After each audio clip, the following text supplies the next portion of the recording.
নমস্কাৰ। আজি মই তোমালোকৰ মাজত একটা নতুন ভিডিও নিয়ে আসিনো। তো আজি মই তোমালোকৰ সাথে যে বিষয় নিয়ে কথা কম সেটা হচ্ছে যে আমার যে বায়োফ্লগত যে মাছ চাষ করিম সেই মাছ চাষের জন্য যে জল তৈরি করিবা লাগে, আমার যে ট্যাঙ্কত জল তৈরি করিম মানে যে আমার মাছটাতে চাষ করিম সেই মাছ চাষের জন্য যে জলটা আমার তৈরি করিবা হবে। আমার খালি সারা জল তো মাছ ছাড়িবা পাবানি। হ্যাঁ, যদিও সারা জলে মাছ ছাড়ি সে আমার ক্ষেত্রে আমাকে অনেক সমস্যার সম্মুখীন হওয়া হবে। তো সেই কারণে আমার আগত বায়োফ্লগ করিবার আগত আমার কিছু জিনিস জানিবা হবে, যেগুলো জিনিস আমার বায়োফ্লগের জন্য খুব গুরুত্বপূর্ণ একটা বিষয়।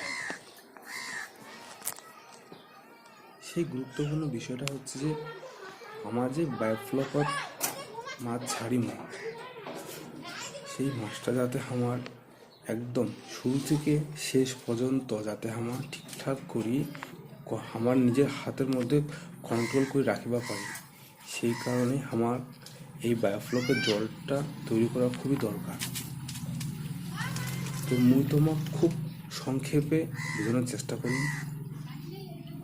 আশা করি তোমার এই ভিডিওগুলো দেখার পরে কিছুখানি হলেও তোমার যে বায়োফ্লগ কী কেমন করে জল তৈরি করবে সেই সমস্যার তোমার সমাধান হবে, কিছু তোমার সমস্যার সমাধান হবে। তো প্রথম বিষয় হচ্ছে যে আমার বায়োফ্লগের সবথেকে প্রথম কাজ যেটা আমার হবে সেটা হচ্ছে আমার যে মাছের ট্যাঙ্ক থাকিবে সেটা আমার জীবাণুমুক্ত করিবা হবে। সেটা আমার জীবাণুমুক্ত করার পর ঠিক 1 থেকে 2 দিন পুরা দমে রোদে শুকিবা হবে। সেই যে আমার মাছের ট্যাঙ্কটা আছে সেটা আমার 1 থেকে 2 দিন রোদে শুকিবা হবে। রোদ শুকানোর পর ট্যাঙ্কের যে আমার যে ট্যাঙ্কত 10,000 লিটার ট্যাঙ্ক হোক বা 5,000 লিটার ট্যাঙ্ক হোক, সেই ট্যাঙ্কটার যে জল ধরার ক্ষমতা, সেই জল ধরার থেকে যতক্ষণ জল ধরিম আমার রাখিম সেই হিসাবে আমার ধরো 100%-এর মধ্যে 60% জল ঢুকিবা হবে। সেই জলটা ঢুকানোর পর আমার এয়ারেশন চালবা হবে পাক্কা 2 দিন। সেই আমার এয়ারেশন চালবা হবে পাক্কা 2 দিন।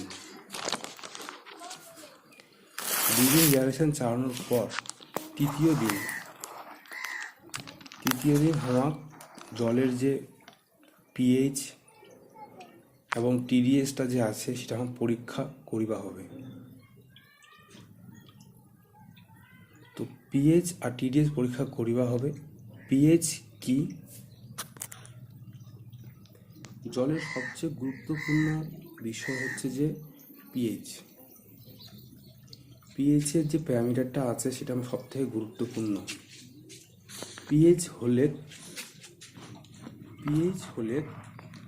জলের হাইড্রোজেন আয়রন কনসেন্ট্রেশনের পরিমাপ। বায়োফ্লগত যে আমার পিএইচের মান রাখিম সেইটা পিএইচের মান একটা নির্দিষ্ট যে প্যারামিটার আছে, যে প্যারামিটারের মধ্যে যে নির্দিষ্ট একটা মাপ আছে, সেই মাপটার মধ্যে আমার রাখিবা হবে। সেই মাপটা হচ্ছে 6.5 থেকে 8.5-এর মধ্যে আমার পিএইচটা রাখিবা হবে। যদি কোনো ক্ষেত্রে আমার পিএইচ কম থাকে সেটা আমার বাড়বার জন্যে CaCO3 ব্যবহার করিবা হবে।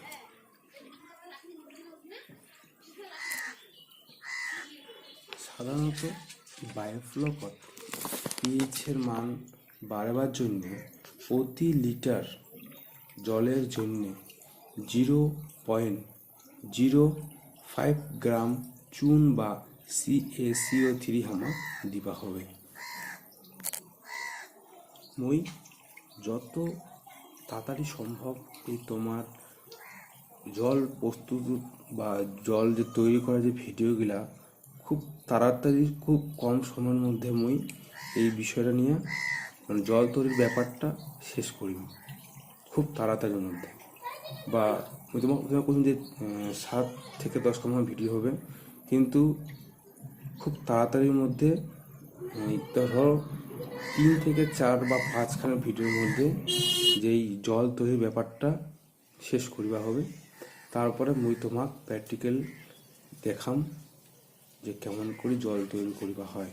আবার তোমাক এই থিওরি ক্লাসের মতন করে তোমাকে কম তোমার যদি করিবা পারেন এই মতো যদি করিবেন, যদি তার মধ্যে তোমার যদি দাঁড়ান যে মুই করিম তারপর তোমাকে করিবেন, সেক্ষেত্রে তোমাক মুই 4 থেকে 5খান ভিডিও মুই দিম বা 3 থেকে 4খান ভিডিও আমি তোমাকে শেষ করিম, তারপরে মুই সেইটা যাম।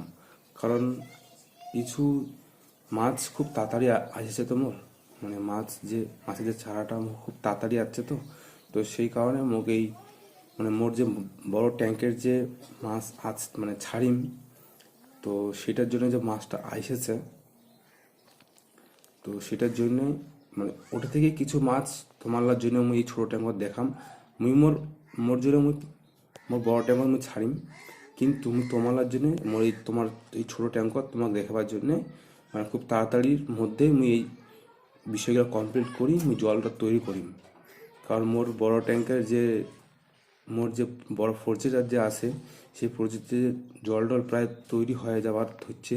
তো সেই ক্ষেত্রে এই বিষয়গুলো নিয়ে খুব তাড়াতাড়ি মুই শেষ করি, ওটা থেকে কিছু মাছ মুই এঠে ছাড়ি।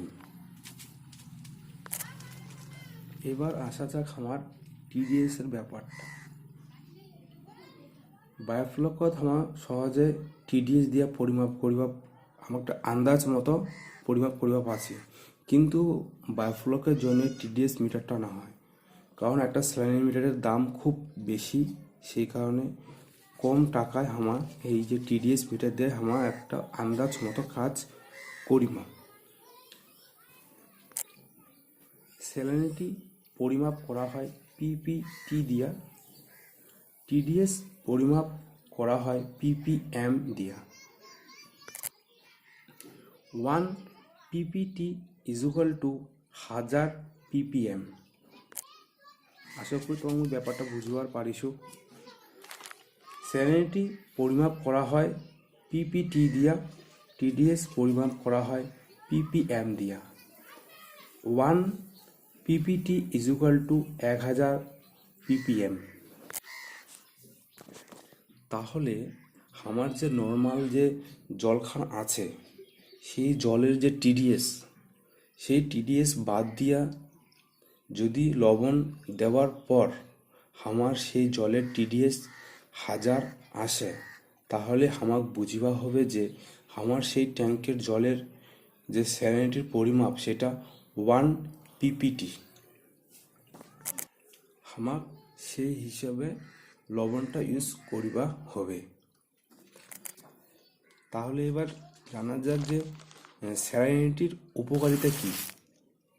স্যালাইনিটির উপকারিতা হচ্ছে যে আমার জলের যে আমার যে অক্সিজেনটা থাকে, সেই অক্সিজেনটা ধরে রাখিবার যে ক্ষমতাটা, সেটা ওই TDS বা স্যালাইনিটির মধ্যে থাকে। সহজে জলের যে অক্সিজেনটা বা বাড়িবার বা কমিবার দেয় না। এইটা আবার জলের যে পিএইচ যে নিয়ন্ত্রণ, এটাতেও সাহায্য করে। সেরকম অনেক বিষয় আছে, এটা নিয়ে কথা বলা গেলে ভিডিওটা অনেক বড় হবে।